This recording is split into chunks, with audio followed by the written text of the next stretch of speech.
Если же вы хотите жить, а не выживать, если вы хотите достигать успеха во всем, что вы делаете, если же вы желаете быть наполненным, быть в ресурсе, желаете исполнять свои желания как будто по взмаху волшебной палочкой и просто наслаждаться и чувствовать себя счастливым каждым мгновением своей жизни, тогда обязательно смотрите это видео до конца.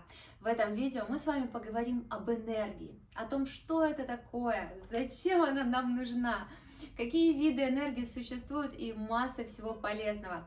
Абсолютно все про энергию вы узнаете сразу после просмотра. Вы на канале Magic Life, меня зовут Ольга Скляр, и со мной исполняются желания. Ставьте сердечки в комментариях для энергообмена и, конечно же, подписывайтесь на канал для поддержания баланса во Вселенной. Баланс во Вселенной главнее всего. Мы с вами живем в мире, который состоит из энергии, и все в этом мире состоит из энергии. И вне этого мира это тоже энергия, так же, как и мы с вами являемся энергией. Почему я это сказала, вы знаете буквально через пару минут. Если спросить любого человека, которого вы встретите на улице, на лестничной площадке, или просто взять у рандомного человека интервью какое-нибудь, что для него главный ресурс. Очень многие люди ответят, что главным ресурсом, конечно же, является время. Может быть физическое время, может быть время, отведенное на этой земле. Многие скажут деньги, и правильно скажут отчасти, но не до конца. Кто-то скажет здоровье, и тоже будет отчасти прав, но совершенно нет. Главный ресурс нашей человеческой жизни – это, конечно же, энергия. Именно энергия позволяет нам исполнять желания, достигать успеха, находиться в здоровых, счастливых отношениях, заниматься своими увлечениями, поддерживать свое здоровье и, конечно же, просто соблюдать позитивный настрой. В человеческом теле есть 4 вида энергии. Это физическая энергия, которая является, по сути, фундаментом для остальных. Эмоциональная энергия, умственная энергия и духовная энергия без отсылки к религиозным частям. Для любой энергии очень важно движение, и ни в коем случае необходимо не допускать ее застоя. Все дело в том, что когда энергия застаивается, представьте себе текучую реку, и если перестанет поступать новая вода и уходить старая, она просто превратится в болото. Точно так же и с энергией. Очень важно соблюдать баланс между расходом энергии и, конечно же, ее восполнением. Банальный пример. Может быть, вы обращали внимание на людях преклонного возраста, они в какой-то момент начинают лениться, у них нет энергии, и они вместо того, чтобы пройти погулять, совершить какую-то прогулку, они начинают лежать. А вот полежать, а еще поспать, а еще отдохну. Никуда не хочется. Со временем все это приводит к очень плачевным результатам, потому что человек фактически сдает, и не проходит и нескольких лет, он вообще перестает вставать с постели. Однако перерасход энергии тоже чреват большими последствиями. И перерасход энергии, об этом тоже не нужно забывать, когда человек не обладает достаточным количеством энергии, для того, чтобы ее восполнить, для того, чтобы искусственно создать это движение, здесь в ход идут все наши с вами любимые пожиратели энергии. Это алкоголь, табакокурение, какие-либо зависимости, игромания, наркотики. Однако это все очень обманчиво, эффект дает временный, и заплатить потом придется больше. Что хочется сказать касательно стресса. Стресс для любого человека, и когда мы говорим с вами об энергии, это не всегда плохо. Потому что благодаря стрессу мы можем создавать еще больше резерв нашей энергетической емкости. Мы благодаря стрессу можем находить новые ресурсы, новые возможности, расширять свою мощность. Но, однако, как и любой стресс, при долгом его использовании он может быть опасен. Два банальных примера. Если мы с вами занимаемся в спортзале и бесконечно будем бежать по этой беговой дорожке, я по ним не бегаю, не знаю, но я могу себе представить, что если бесконечно бежать по дорожке, то организм не выдержит этой нагрузки, да? И очень важно, как спортсмены тренируются. Они потренировались, сделали перерыв, потренировались, сделали перерыв. И второй пример. Психолог спросила у людей, держа в руках стакан с водой, не полон он или пуст, а сколько он весит. Ну, кто-то начал отвечать там 200-500 грамм, кто-то ответил 350. На самом деле это все не важно. Все дело в том, что вопрос в том, сколько времени ей придется держать этот стакан. Если вы будете держать стакан с водой на вытянутой руке 2-3 минутки, все отлично, все прекрасно, вы тренируете руку, у вас достаточно физической силы. Если же вы будете держать на вытянутой руке стакан, наполненный водой, час, у вас будет болеть рука, она отчасти даже онемеет. Если вы будете держать воду сутки, это будет невыносимая тяжесть, которая может привести к плачевным результатам. Поэтому со стрессом нужно быть очень внимательным. Что важно делать после стресса? Конечно же, чередовать стресс с отдыхом. Для того, чтобы выйти на новые уровни нашей жизни, на новые этапы, в том-то и дело необходимо проходить вот этот вот стресс, выход из зоны комфорта, из своей привычной жизни, а затем необходимо давать отдых для нашего организма и для восполнения энергии. Всего энергии можно разделить на 4 типа, где 2 из них позитивные, 2 из них отрицательные. Начнем с отрицательных. Существует высокая негативная энергия, это такие как агрессия, фобии, негативные эмоции, раздражительность. А также существует низкая стадия. Низкая негативная энергия – это депрессия, какие-то суицидальные мысли, отсутствие мотивации и вообще не хочется жить, и все не так, и все не здесь. Вторые же два вида энергии – это положительные. Конечно же, есть высокая положительная энергия. Это оптимизм, радость, уверенность в себе, эмпатия, жизнерадостность и все вот эти вот наши яркие эмоции. А есть низкие. Это релакс, это медитации, это спокойствие, это какая-то доброта, доброжелательность и полное отсутствие концентрации. Теперь мы с вами разберем все 4 вида энергии. Итак, физическая энергия является топливом для эмоциональной и умственной энергии. На нашу физическую энергию, конечно же, влияет в первую очередь хороший сон. Хотим мы того или нет, однако хороший сон, он жизненно необходим любому человеку. Однако переизбыток сна точно так же может оказать негативное влияние. Для того, чтобы восполнять свою энергию, человеку необходимо 7-8 часов здорового сна. И лучше всего, если он будет приближен к природным циклам. Условно говоря, вы рано ложитесь спать и рано встаете. Я понимаю, что многие из вас не располагают возможностью лечь спать в 9 часов вечера, однако 11 и до полуночи – это нормальное время. Самое идеальное время для восстановления не только энергии, но и своего здоровья, для сохранения, опять же, той же молодости на лице и красоты. Это идеальный сон с 9 вечера до 2 часов ночи. Но ложитесь хотя бы в 11. Очень много я об этом рассказывала, когда говорила о каких-то аскезах. Про питание. Все дело в том, что то, как вы себя чувствуете, напрямую зависит от того, что вы едите. Я не призываю вас менять свой рацион. Однако, да, в идеале, если вы хотите изменить свою жизнь, вы не то что должны, вы очень даже обязаны самому себе изменить свой рацион. Как можно больше добавляйте свежих овощей и фруктов. С меня здесь брать, наверное, пример не стоит, потому что я тот человек, который питается совершенно неправильно. Неправильно не потому, что я ем какую-то плохую еду. Все дело в том, что я, например, не ем еду, которая жизненно необходима для работы моего организма. Мне проще пойти под капельницей лечь и прокапаться витаминами, которых не хватает в моем организме. Но это тоже неправильно. Продукты, которые ем лично я, хватит посчитать по пальцам 2 рук.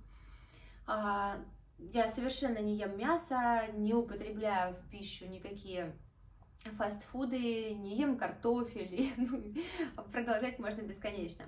Но я ем очень много фруктов и овощей. От сладкого по-хорошему тоже надо отказаться, но у меня такого желания, если честно, не возникает. Могу сказать на примере своей семьи. Если раньше я действительно могла спокойно относиться к тому, что кто-то ест при мне мясо, то сейчас, ну, я лучше куда-нибудь отойду, если дело происходит там дома, в гостях. Если же в ресторанах, где супер отличная вытяжка, то я окей. Мой супруг на тот момент, когда мы с ним познакомились, он просто обожал есть стейки, medium well, прожарки, и все было здорово. Но спустя годы, годы отношений он также не ест мясо, как я. Точнее, он ест буквально несколько раз в месяц в ресторане. И что он заметил? Он давно мне об этом сказал. Когда он перестал есть мясо, у него появилось больше энергии. Я думаю, что вы сами разберетесь, как вам питаться, однако наши предки изначально, они ели мясо, по сути, по праздникам, когда им удавалось получить эту добычу в виде мяса, и они готовили себе ужин. А так они были супер энергичными для того, чтобы гоняться за своим ужином.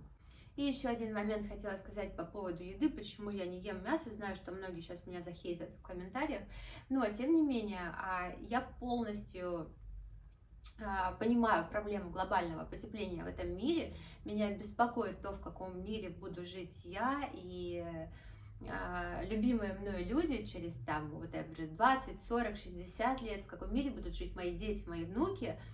Я полностью поддерживаю ESG, и хотите верьте, хотите нет, кроме того, что это очень грустно быть рожденным для того, чтобы стать чьим-то ужином, коровы являются 4-й в мире причиной глобального потепления. С этим мы разобрались. Следующий момент – физические нагрузки. Опять же, все блага цивилизации, такси, метро, автобусы. У нас даже электросамокаты есть, и электровелосипеды, на них ездят курьеры.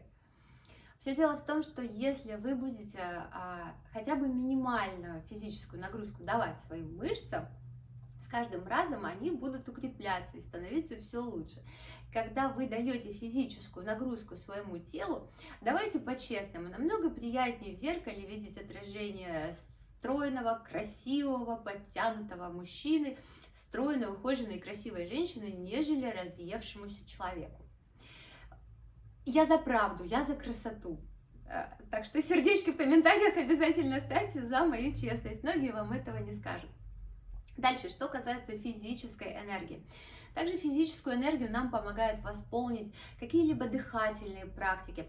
Я, например, с детства, вот практически с полугодика учу сына, он очень яркий, харизматичный, у него такая... Он привык всегда получать все, что он хочет, и чуть что не по его, он там может начать ругаться и проявлять свои эмоции от вот именно перевозбуждения. Чтобы успокоить, практикуйте какие-то дыхательные практики. Здесь очень помогает глубокий вдох носом, можно даже посчитать от 1 до 3, и медленный выдох ртом. Это поможет снять возбуждение и поможет расслабиться. Сделать так необходимо несколько раз. Медленный вдох носом, считаем до 3. И выдыхаем долго-долго ртом, считаем до 6. Очень рекомендую. Еще одним важным моментом, который помогает восполнить нашу физическую энергию, будет, конечно же, вода. Идеальный момент. Однако не стоит здесь забывать о том, что в отличие от чувства голода, когда вот мы проголодались и мы хотим есть, чувство жажды к нам приходит, когда организм потерял уже большое количество воды. Переходим дальше. Следующий вид энергии – это у нас эмоциональная энергия. Это все то, что доставляет вам радость, счастье и удовлетворение. Уверенность в себе, самодисциплина. Как вы думаете, если вернуться к нашей физической энергии, поспособствуют ли ваши физические нагрузки уверенности в себе? Конечно. Конечно, да. Следующий вид энергии – это умственная энергия. Всегда нужно стремиться познавать что-то новое. Без познания чего-то нового мы начинаем деградировать и стареть. Умственная энергия дает нам развитие. Однако, когда вы о чем-то думаете, может быть, вы замечали, на работе стоит перед вами какая-то задача, однако решение ее, гениальное решение, приходит совсем не на рабочем месте. на природе, на прогулке, в медитации. Самый яркий пример — это, конечно же, Менделеев с его известной таблицей. Он увидел ее во сне. Очень важно узнавать что-то новое, так у вас создаются новые нейронные сети и получается место для резерва энергии. Следующий вид энергии — это наша духовная энергия, конечно же, без религиозной составляющей. Духовная энергия — это наши цели, наши желания, наши ценности, это то, на что мы направляем свою энергию, на что мы ее готовы, во что мы ее готовы вкладывать. Это наше упорство, вера, настойчивость. Конечно, самым лучшим генератором энергии в нашей жизни является постановка цели. Именно ваша цель, не навязанная социумом. Более того, когда ваша цель, ваши желания имеют внутреннюю мотивацию, а не только внешнюю. Очень часто ученые проводили исследования о том, что два примера расскажу. Детям, которые любят рисовать, давали за выполненную работу потом какое-либо денежное вознаграждение, ну или там вознаграждение, игрушки, в итоге теряли интерес к рисованию, несмотря на то, что очень любили это. Точно так же замотивированный сотрудник, который имеет личную мотивацию, какого-то личностного роста, каких-то достижений в карьере, а не только работает за вознаграждение, за высокую зарплату, он намного более счастлив и получает действительно удовольствие, что опять же положительно сказывается на восполнении нашей энергии. Как можно изменить жизнь, используя все то, что я вам только что здесь рассказала? Конечно же, когда мы хотим изменить жизнь, мы ставим в первую очередь перед собой какую-то цель. Может быть, это изначально просто какая-то мечта, которая стала желанием, которая стала целью, и мы идем ее достигать. Таким образом, мы отправляем сигнал. После сигнала мы формулируем нашу цель. Формулируем ее на бумаге, как-то образно, составляем, может быть, какой-то бизнес-план, бизнес-модель нашего желания, этапы развития, как дойти до нашей цели. После этого у нас начинается поиск учителя. Мы начинаем искать источники информации, искать человека, который нам поможет. Мы начинаем искать своего триггера, человека, который заставит нас измениться и сделать то, чего вы, по сути, не можете почему-то сделать сами. После этого у нас происходит борьба с собой. Здесь опять же начинается негатив у многих. Однако дальше идет победа. После победы ставится новая цель, новый сигнал, и все идет по кругу. Негатив разрушителен всегда. Негативные мысли недопустимы ни в коем случае, они отравляют вашу жизнь.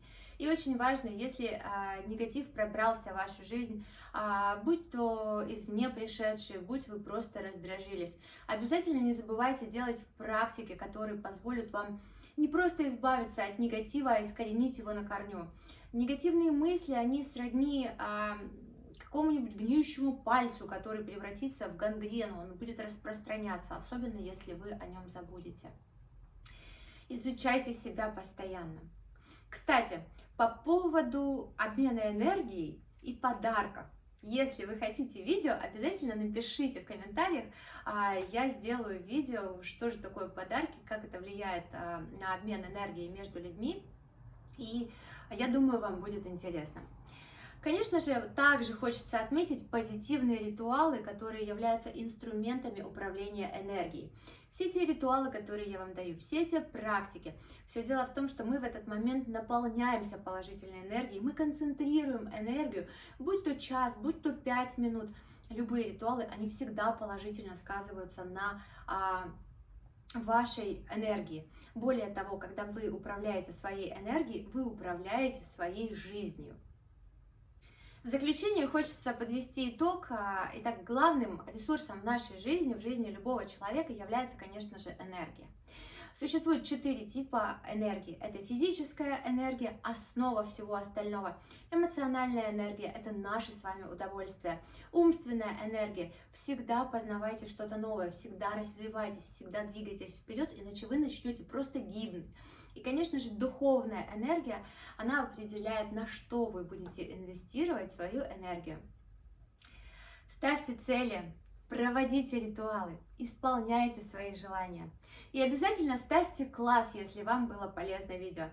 Огромная всем благодарность за ваши лайки, за ваши видео. Делитесь, пожалуйста, это видео способно изменить жизни многих людей и принести им пользу. А вам, мои дорогие подписчики и гости канала, также хочется сказать, после прошлого видео огромная вам всем благодарность за ваши сообщения, за ваши лайки и за ваши донаты. Я, если честно, не ожидала такого изобилия благодарностей. На этом все. Всем классного дня!